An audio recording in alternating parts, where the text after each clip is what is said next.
Hi guys, kamusta kayo? Good morning sa lahat at blessed Thursday nga pala sa lahat. Alas kakatapos lang din kasi namin sumamba. Noong oras na, 7:45 na. Grabe. Magpapainit lang ako, maglalakad ako, tapos pupunta ako ng center. Kasi galing ako kahapon sa barangay, kailangan ko daw magpa-medical. Itatanong ko lang sa center kung sa nagpapa-medical yung mga pasyente doon sa center. So paano? Tara, samahan niyo ako. Kasi si Kuya Michael umalis yun eh. Pumunta daw sila ng Batangas. Kaya tara, maglakad na tayo.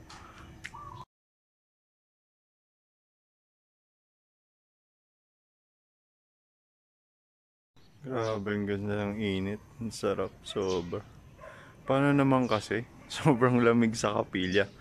Bago na kasi yung aircon doon, kaya naman talagang nanginginig ako kanina doon kahit naka long sleeve na ako. Sobrang lamig ng aircon. Ay, ayun, sarap. Grabe, sarap niya. Kaya tara, samantalahin natin yan habang may inaasikaso tayo.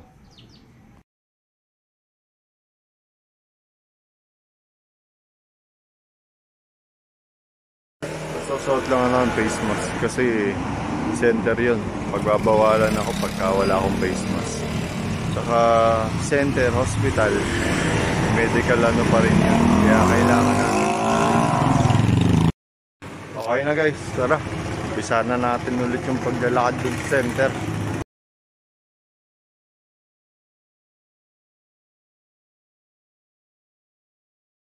Nandito na tayo sa center.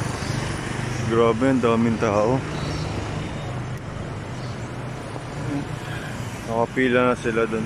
Pero magtatanong lang naman tayo eh. Hindi naman tayo ano. Wait lang ah.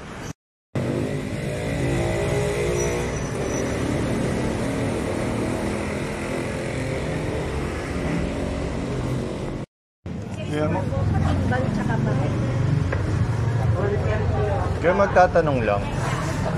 Kasi sabi dito ng barangay, galing ako kahapon.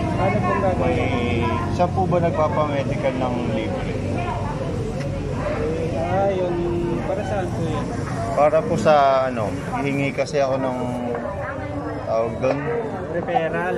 Oo, parang ganun.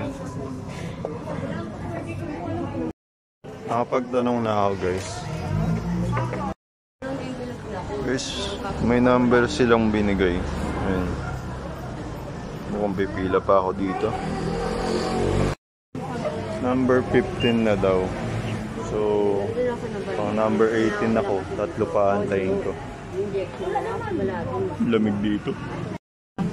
Ang gulo naman ni Kuya Guard eh. Sabi niya pang 15 na. Number 10 pa lang pala. Hindi pa tapos yung iba. Balik na lang kaya ako mamaya. Kasi may gagawin pa ako eh. Kung aantayin ko to.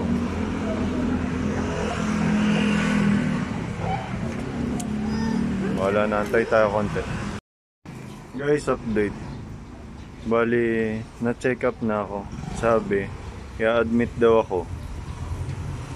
Para lang ma-check up na ng husto ni Doc. Sabi ko may gagawin pa po ako. Hindi po ako pwede. Ay sir, unahin niyo po muna yung sarili niyo bago mo gawin kung ano yung mga gagawin mo. Baka mamaya lumalala yung ano mo. Hindi naman po, sabi ko naman magpapa-check up lang ako. Kaya sabi ko baka po pwedeng bumalik na lang ako. Ay hindi po sir. Kasi mamaya wala na dito yung doktor. Sabi ko sige po. Magsasabi na lang po ako. Sabi kong gano'n. Tapos yun, na-check up na ako. At ngayon, ito ako. Nagbibilad sa araw. Kasi naman, sobrang lamig sa loob. Grabe lamig.